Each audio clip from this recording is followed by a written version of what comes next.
with a strong will? Are you one that when you set your intention that nothing gets in your way? That kind of intention setting is about goal setting, and we learn about that early on in personal growth books and in seminars that we might attend, and it's that truth that what you set your mind on you can achieve, and there's nothing wrong with that way of having an intention. In fact, most of us start off at a fairly low level of consciousness, which we call to me consciousness, which means we're kind of like a victim. And when we realize that, oh, I can set an intention, have some power in my life, I can change things, we increase our level of consciousness to that second level, which is called by me. So I can have things to occur because of me, because of what I do. So it's a very good use of intention. And this level of intention is often also coming from the ego, because we're causing things to happen by our by that mental power, and the mind is really centered in the ego. So another thing about it is that if we go through our life this way, we're going to tire out. We're going to get worn out by exerting all of this energy doing this. So you might say, well, Jean, you're talking about the power of intention. Now you're telling us that maybe we shouldn't be doing intention this way. And I'm not. But what I'm saying is that this morning, we're going to be looking at intention from a different perspective. Carlos Castaneda says, in the universe, there is an immeasurable, indescribable force, which shamans call intent. And absolutely everything that exists in the entire cosmos is attached to intent by a connecting link. See, when we look at intention this way, then we're not looking so much at something that's a goal that's being set, something to do, as much as we're seeing it as a force, as a universal force. In the reading, you heard the passage from the book, The Power of Intention by Wayne Dyer, and I'm taking a lot of my material this morning from that book. I know it was written quite a long time ago. It was written almost 20 years ago, and I've read it, but I recently picked it up off the shelf, and when I opened it, it was as if the words were gathering substance, that somehow they had this beauty to them, this richness to them. And I flipped to another section of the book, and the same thing happened. And I thought, oh, there is so much in this book that is really wanting to come forth at this time. So therefore, I'm talking about the power of intention this morning. So let's take a look at it. What is intention? Dyer describes it as the force that we all have within us. It's a field of energy that flows invisibly beyond the reach of our normal habitual patterns. It's there even before our actual conception. And where is this intention? Well, it's everywhere, and that means there's nowhere where it's not. In nature, you see intention built in everywhere. Of course, you've heard about the little acorn that becomes a mighty oak. That's because there's intention in there. And the same is true of us. At our moment of conception, intention was right there. And you might say, well, Jean, is that a gene I can look up? Can I find it somewhere? It's like, well, not really, because if you look behind the molecules of that moment of conception, if you look beyond the molecules and beyond that into the atoms, and beyond the atom into the electrons in the atoms, and then beyond the electron into the subatomic particles, what you're going to find is no particle at all. This intention is not a thing, it's an energy. Because that's what's at the foundation of all creation. And it's at our foundation. We're built on this energy. They're built on these tiny little photons that are the tiniest unit of energy. And this intention is pure. It's unbounded energy. It's vibrating so fast it defies measurement and observation. And so in this field of intention, we're within that. It is within us, and being connected and having this part of who we are. It wants us to achieve everything that we want to achieve. So then you might say, okay, Jean, if this is the case, then why do I have things in my life that aren't things that I wanted to achieve? Now, perhaps my relationship isn't really going the way I wanted it to go. Or perhaps I'm looking at retirement and thinking, do I have enough? There are things in my life that say, well, this isn't working all the time, perhaps. And I would say, well, yes, that's part of our human condition. You see, we come here, and as Dr. Sue Morter says, when we come to this plane, we splat, and we kind of splat. Different parts of us kind of go in different directions, and then we have things that happen to us, like we might be playing and having fun and giggling, and then somebody might say, "Yo, hush in there, that's just too loud." And then we think, oh, something's wrong with giggling. And before you know it, we've had all of these no's that have been given to us, and all of these warnings and all of these fears that we start incorporating. And of course, what develops? The ego. The ego. And before you know it, we're living out of the ego. And when we're there, we're not in that field of intention. Wayne Dyer talks about 6 primary ingredients of ego. I am what I have. I am what I do. I am what you think of me. I am separate from everyone. I am separate from all of those things that are missing in my life. And I am separate from God. That last one, being separate from God, that's when that's in play, and it's in play much more than we realize. Then what that says is that our life depends on God's assessment of our own worthiness.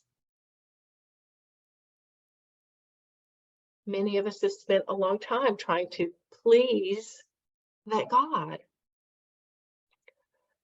But all of those are based in the ego, and there is another way. See, this intention, it's an invisible force, and its desire is for us to blossom, to bloom, to have all things that are good show up in our life. And it's also invisible, and it's formless, and it's beyond boundaries, and it has no beginning and no end. It's beyond symbols. And so it's hard to find words to describe it. So it's kind of hard to say, well, okay, this is what this field of intention is. This is what it is. So here, you got that, and then let's go on with it. It's difficult to do that because words don't really fit it well. But we can come to know this field by experiencing it. And when we do, Wayne Dyer says that there are 7 faces. He calls them faces, or you might say qualities of this field that we'll experience. The first is the face of creativity. Now, this field, this intention, it has to be creative, otherwise the world wouldn't even be here. And its whole purpose is to bring life into existence. And that's not only for the planet, but for each of us. The second face is the face of kindness. Now, if you have a power that's creating and creating all of this abundance and beauty and everything, it must be made of kindness. If it were malevolent, the instant it created something, then it would destroy it. So there wouldn't be anything here, right?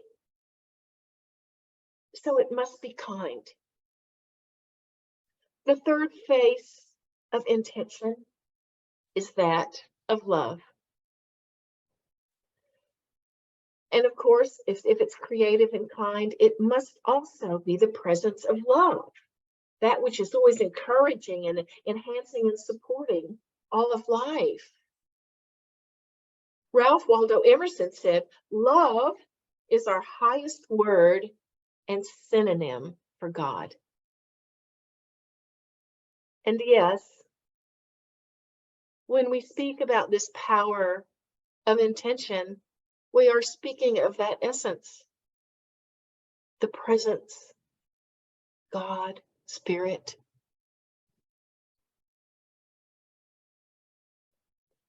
Its only wish is for us to flourish and grow and have lives that are in harmony. And when we're not in harmony with the energy of love, we can tell it, because it's like we're rejecting this power of intention, this movement of things to always be for us. And so it behooves us to have as much love in our lives and in our hearts as possible. I feel so fortunate. I have this little dog named Minnie, and she's a little Maltese, and she's just, well, I'm smitten with her. But the point is, I feel so much love in my home just because of her. Also because of my cat Lily, both of them. And it's a wonderful thing to be living in this presence of love. Pierre Teilhard de Chardin says the conclusion is always the same. Love is the most powerful and still the most unknown energy in the world. So love. The fourth face of intention is the face of beauty. Now, when you have this creative, kind, loving essence, power, force, of course, it's not going to create things that it thinks it wants to reject. It's going to create beautiful things that you want to have around you in your surroundings.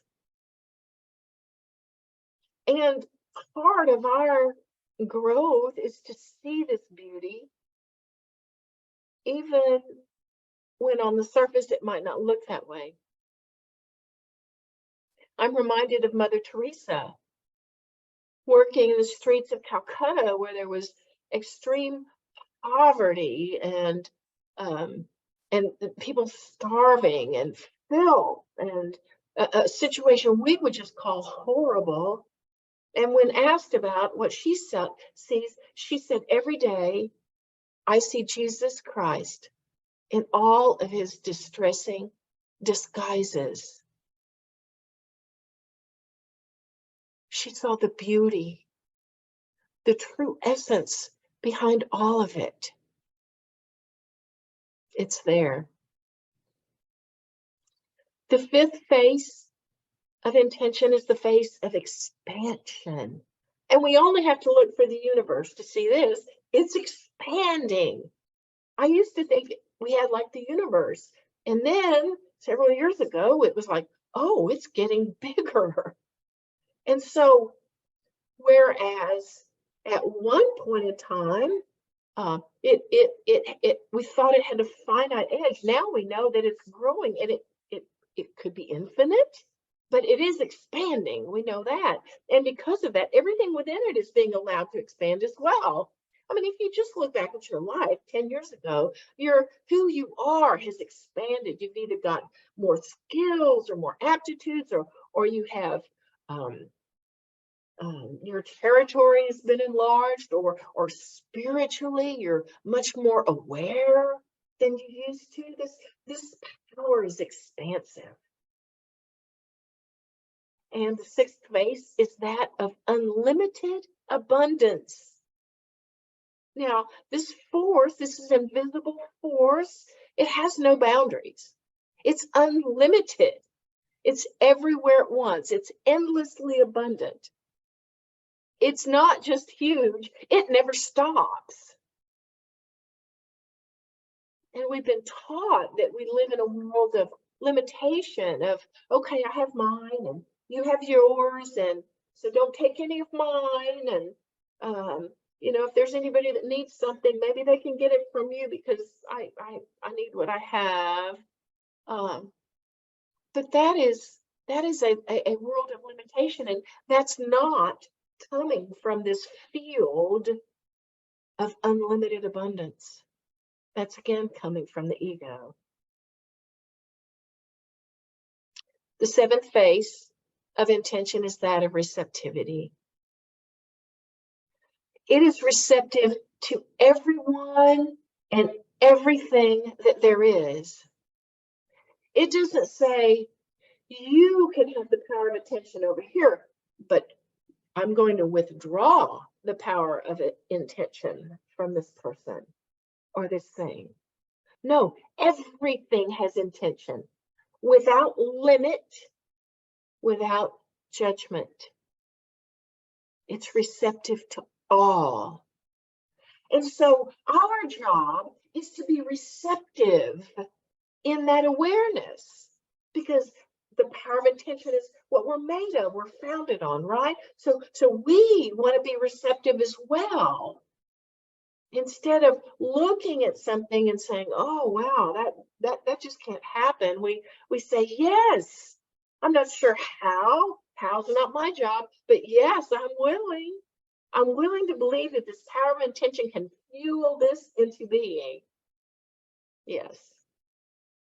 So we have those seven faces, that of creativity, of kindness, of love, of beauty, of expansion, of unlimited abundance and receptivity. If we ourselves incorporate those, our lives will be so different. Ernest Holmes, the founder of Science of Mind, says, we have faith in a power greater than we are, based on the firm conviction that we live in a divine presence which wishes only good for us, and that God has intended that every person should be well and happy and successful. It's a wonderful teaching, isn't it? So I have some tools with us today so we can reach into that field of unlimited potential, that field of intention, of that essence just waiting to expand into our lives. And I like acronyms, and today's acronym is SLAB, S-L-A-B. Now, you can think about it like the marble slab, which might be kind of tasty, or you may think of it in another way. I was thinking of it more in terms of like pouring a slab for a foundation, that this is foundational for us. So SLAB, here are the tools. The first one, S, stands for sense. This is where we want to, either in our meditation time to sense this energy, this energetic presence, to feel it, to visualize it. And it's also not in our meditation time when we're just going about in our normal lives to sense, what I'm seeing there has this intention behind it, that desire to grow, to be able to sense. If we want to really bring this home, then we'll bring it into our physical body, into our current awareness, not just let it ruminate in our mind, but bring it home, sense it, feel it. The L in SLAB stands for love. Love. See, this essence of love, if we expect to see love, if we expect an unlimited amount of beauty and kindness and those things that go into making up love, if we not only expect them in others and feel them in others, but deeply love ourselves, love our surroundings, love heterosexual, and love this beautiful blue planet that we're on. There's always something beautiful that we can focus on, that we can see love in. The A, the next tool, the A in SLAB, stands for appreciation. Now we know that what we appreciate appreciates, right? What we appreciate grows. And this power of intention is no different. The more we appreciate it, the more we will see it showing up in our lives as maybe just the right person coming into our life for something we just needed at that moment. Wisdom showing up that just says, "Oh, this is the next step, hon." All of these things, the more we appreciate this, the more it will show up for us.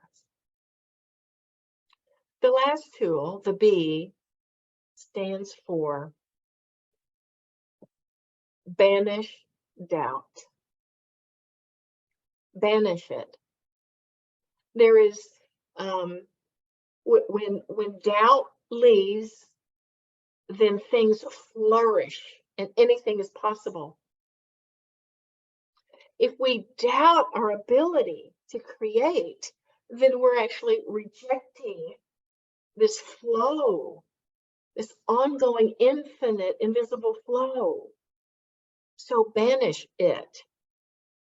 Jesus said, all things whatsoever you pray and ask for, believe that you have received them and you will receive them. It was a clear statement. Banish doubt. Let it go so that we can be in harmony with this flow of infinite potential, this flow of intention.